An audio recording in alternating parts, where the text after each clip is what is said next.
The following presentation includes the synthesis of our group's individual literature reviews and data collection, how the literature reviews inform the design, and how the results of our group's individual data analysis inform the design of our new proposed action research project, which all correlate to our action research question: how can a positive learning environment be created in secondary schools to improve student well-being? Bugra states that mental health is an umbrella term for a wide spectrum of mental health states and illnesses. The Australian Institute of Health and Welfare highlight that well-being is leading a full and productive life by building strength and ability and being resilient in order to deal with change. The subtopics of the overarching proposed action research project question include teachers' perception of social and emotional learning, student-teacher relationship, and school environment. We have thematically coded our group's individual literature reviews through grouping emerging categories by colour coding. After synthesizing and cross-checking our group's individual literature reviews, 3 major themes have been identified, which are teachers' development, positive student-teacher relationships, and positive learning environment. There were 3 data protocols undertaken to examine the attitudes toward the concept of well-being within the Australian classroom. The 3 data collection includes interview, observation, and artifact analysis. The first data protocol undertaken was interviewing teachers. Due to ethical reason, interviewing teachers at school was not appropriate. The semi-structured interview was constructed with pre-service teachers who is on professional placement instead. This would still provide an insight into how they perceive and understand well-being at their school. Initially, there was meant to be 6 participants, but the other 2 participants were unavailable. These 2 images are extracted from the original data obtained during the interviews. Comments are written down to understand the participant's perspective. However, there was an absence of audio records due to time restriction. After transferring the handwritten data online into tables, I color-code the most popular and similar responses in order to group emerging categories. Once all the responses were grouped, it was then examined thematically for further analysis. Surprisingly, most of the responses were very similar one another.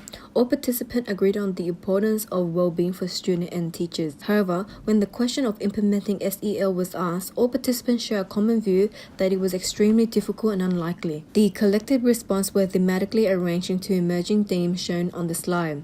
The 3 recurring themes are positive mental state, limitation on SEL, and teachers' development. There are some limitations for using interview as a data protocol.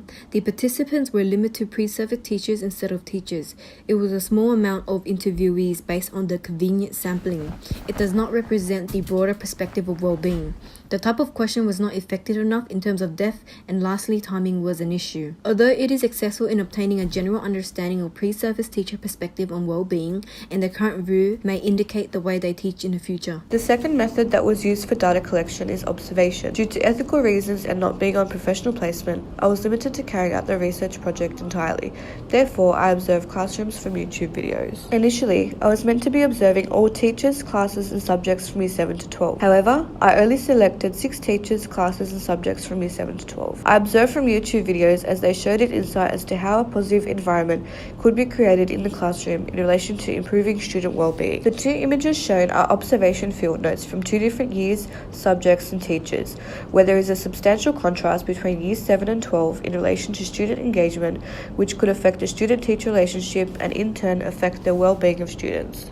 The data from the observation field notes were then transferred into a table, where similar responses were colour-coded, grouped, and put into emerging themes. Student disengagement was found in almost every year, where students were either playing with their hair, talking to one another, or being on their phone. Another observation from the field notes was that teachers have a positive attitude towards the students by being helpful, calm, and having a smile on their face, which in turn, positive attitudes by teachers could play an important role to student well-being. The coded table shows that teacher managing the classroom well was a high response from almost every year. Therefore, the 3 major themes that have emerged from the response coding tables include student engagement, positive student-teacher relationships, and classroom management. There were some strengths and limitations for using observation as a protocol for data collection. Strengths include cost efficiency, field notes being efficient and detailed, and student well-being can be observed and not just statistically collected. Limitations were the time of the research, the guided questions were insufficient, and watching classrooms from YouTube videos rather than a real class of students and teachers. Due to ethical reasons, I was unable to access school artifacts directly, and for this reason, data was gathered from an accessible school website. The excerpt of the Mind Matters module shows the importance of developing teacher-student relationships for the benefit of students' mental health. This excerpt shows things school staff can do in their day-to-day interactions with students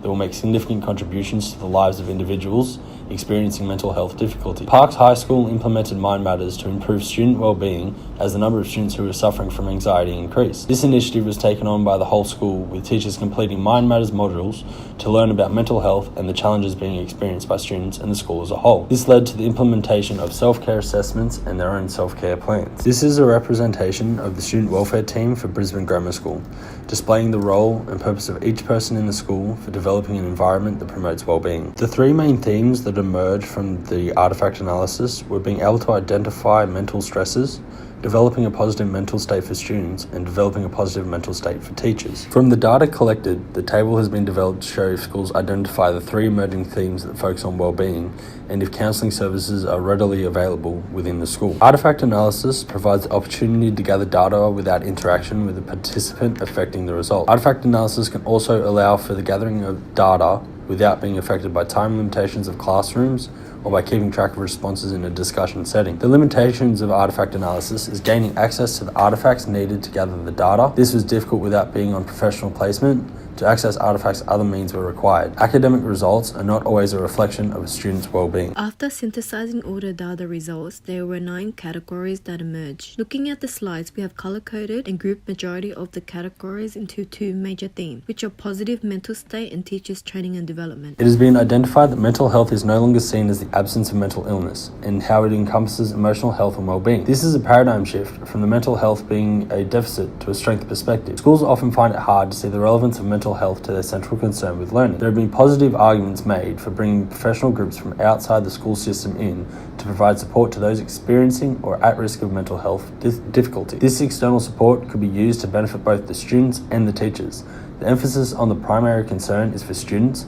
However, a teacher's mental well-being is just as important. The teaching profession has been reclassified as a high-stress occupation. A factor that has been identified to attribute to this increased stress is the amount of change that is undertaken in the profession. Assimilating these changes into their practice and evaluating the effectiveness of the changes. Other factors include the increase of workload and lack of non-contact time may lead towards teachers' burnout, absenteeism, early retirement in the field. Many research points are made about what causes teachers stress. However, it is lacking in offering a solution to the issue. Having a positive classroom includes the importance of teachers' social and emotional competence and well-being. In the development and maintenance of supportive teacher-student relationships, effective classroom management and successful social and emotional learning programs need to be implemented. These programs are crucial to the contribution of creating a classroom climate that promotes positive developmental outcomes for students. Furthermore, research indicates that it is significant to support teachers' social and emotional competence through stress and mindfulness programs in order to improve the learning outcomes and well-being of students. The limitation of the research as a whole based on one primary barrier,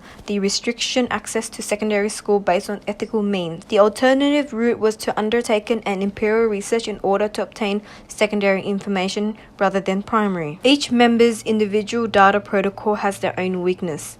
By conducting the interview with pre-service teachers, the data collection was not true teachers' perspective, knowledge and years of experience and understanding on well-being, as the observation was not conducted in a real classroom setting, which indicated that the researcher was unable to undergo a fieldwork approach of observing the dynamics within the natural settings. Lastly, based on the limited available resources published by schools, this data collection method of artifacts analysis was completely undermined. Based on examining prior researchers, synthesizing all the literature reviews and data results, we discovered that there are many positive debates, researches, resources going to the idea of implementing SEL for students in school. However, having extensive research on the concept of well-being is one thing. Implementing, on the other hand, seems unpopular, irrelevant, and impractical still to many schools. Additionally, there is not enough research into teachers' well-being, but there is a lot on teachers' stress and inabilities. After looking at data analysis and examining our result,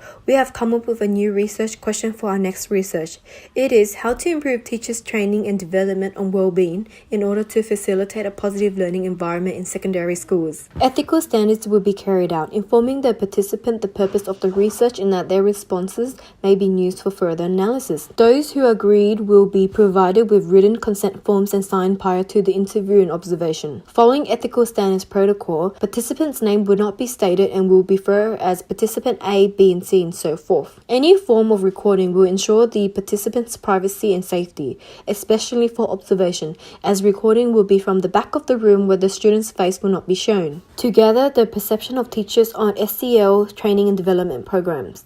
This will provide a general number on the understanding of the teacher's attitude and opinions towards taking extra time for SEL training and development. The aim of the focus group is based on the direct, personal, and truthful responses. It allows the participants to share their ideas, opinions, and concerns with each other as they are exchanging information and knowledge. This is a useful way to help inform one's understanding and perception on a particular matter.